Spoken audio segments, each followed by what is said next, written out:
લઈને સુરત જિલ્લા શિક્ષણ અધિકારીએ સૂચના આપી છે। શાળાઓના સમયમાં ફેરફાર કરવા સૂચના આપી છે। શાળામાં ઓપન ક્લાસ ન લેવા માટે સૂચના અપાઈ।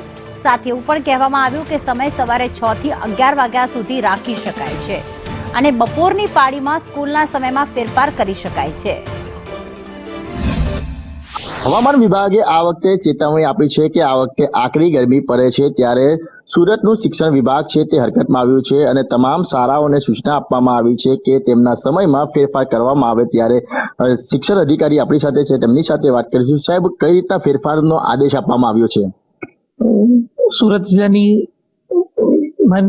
જિલ્લાની અંદર આવેલી શાળાઓ માટે માન્ય કલેક્ટર સાહેબ દ્વારા શિક્ષણ બાબતે ખૂબ જ ગંભીરતા રાખી અને જણાવ્યું છે કે આ બાબતે જિલ્લા શિક્ષણ અધિકારી અને તેમની ટીમ દ્વારા વિદ્યાર્થીઓ માટે તકેદારીના ભાગરૂપે શાળાના સમયમાં ફેરફાર કરી શકે છે। આ ઉપરાંત ગુજરાત સરકારના આરોગ્ય વિભાગ દ્વારા જે કંઈ સૂચનાઓ બહાર પાડવામાં આવી છે ગરમીને ધ્યાનમાં રાખી એ સૂચનાઓ પણ આપવામાં આવી છે, જેથી કરીને કોઈ પણ શાળાની અંદર કોઈ પણ બાળક માટે કે કોઈ પણ કર્મચારી માટે કોઈ પણ પ્રકારની ગંભીરતા ન સર્જાય તે માટેની તકેદારીના ભાગરૂપે અગાઉથી શાળાને જાણ કરવામાં આવી છે કે શાળાના સમયમાં પણ આચાર્ય પોતાની રીતે થોડો ઘણો ફેરફાર કરી શકશે, જેથી કરીને કોઈ પણ બાળકોને આવવામાં અને જવામાં કોઈ પણ પ્રકારની મુશ્કેલી ન સર્જાય। આચાર્ય બે પાળીની અંદર ચાલતી હોય અથવા તો સિંગલ પાળીની અંદર ચાલતી હોય એ શાળાનો સમય પણ સવારનો કરી શકે છે, જ્યારે બે પાળીની શાળાની અંદર થોડો બાળકોનો સમય ઘટાડી અને બાળકોને આ બાબતની તકેદારીના ભાગરૂપે વાલીઓને જાણ કરી અને સમયમાં ફેરફાર કરી શકે છે।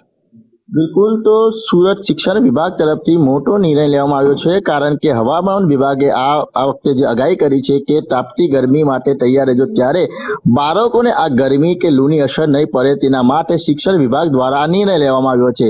કેમેરા પર્સન ભૂષણ ચૌધરી સાથે મનીષ